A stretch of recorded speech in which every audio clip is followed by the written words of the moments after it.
E aqui, no capítulo 14, de 26 a 31, diz: depois de terem cantado um hino, saíram para o Monte das Oliveiras.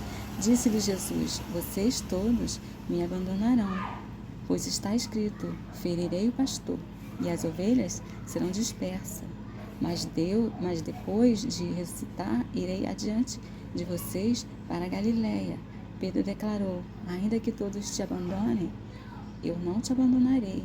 Jesus respondeu: asseguro-lhe que ainda hoje, esta noite, antes que 2 vezes cante o galo, 3 vezes você me negará. Mas Pedro insistia ainda mais: mesmo que seja preciso que eu morra contigo, nunca te negarei. E todos disseram a mesma coisa.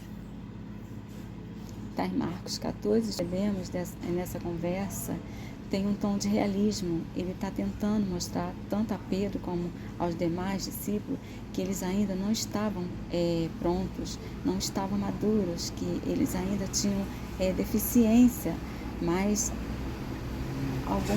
de alguma forma nós vemos Pedro relutando para aceitar essa ideia. A ideia da sua limitação, da sua dificuldade, daquilo que ele precisa esperar e vencer. E por trás dessa história, quando Jesus fala a respeito do canto do galo, nós temos uma mensagem importante. No momento em que o galo cantou, ele caiu em si. Então, o que o Senhor Jesus está mostrando aqui para Pedro é que Pedro era um homem falho, que Pedro ainda não estava pronto, que Pedro não estava tão comprometido com ele como Pedro julgava estar.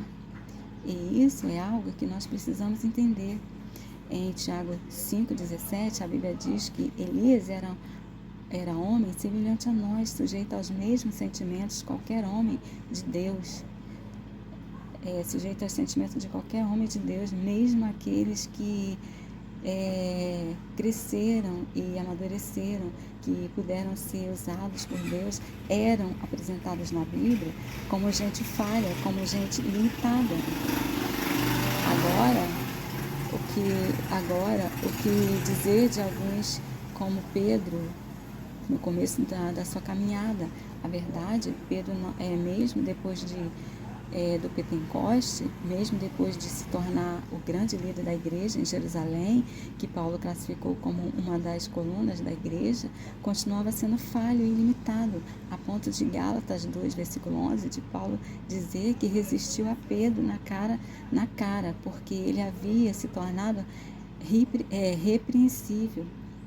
E isso é algo que não só de Pedro, mas que tem a ver com a natureza do homem, uma dificuldade de enxergar seus erros. Em Romanos 12, 3, a Bíblia diz: ninguém pense de si além do que convém. Em outras palavras, ninguém se ache. Que ninguém pense ser grande coisa. Nós precisamos enxergar a nossa própria limitação. E Pedro tinha essa dificuldade. E Jesus está dizendo: vai ter um momento, Pedro, quando o galo vai cantar. É como se ele estivesse dizendo: um alarme vai soar na sua vida. E a Bíblia diz que Pedro negou o Senhor Jesus 3 vezes. E a Bíblia diz que na 3ª vez ele começou a praguejar. E quando o galo cantou, Pedro se lembrou do que o Senhor Jesus havia dito. Ele caiu em si, ele enxergou as próprias limitações. E nós precisamos entender que há um Deus tentando nos mostrar, tentando sinalizar nossas falhas e limitações. Existe um momento em que a ficha cai, existe um momento em que acontece uma percepção, que não é apenas uma leitura das circunstâncias, não é apenas uma conclusão óbvia, mas é quando Deus, de alguma forma, abre os nossos olhos.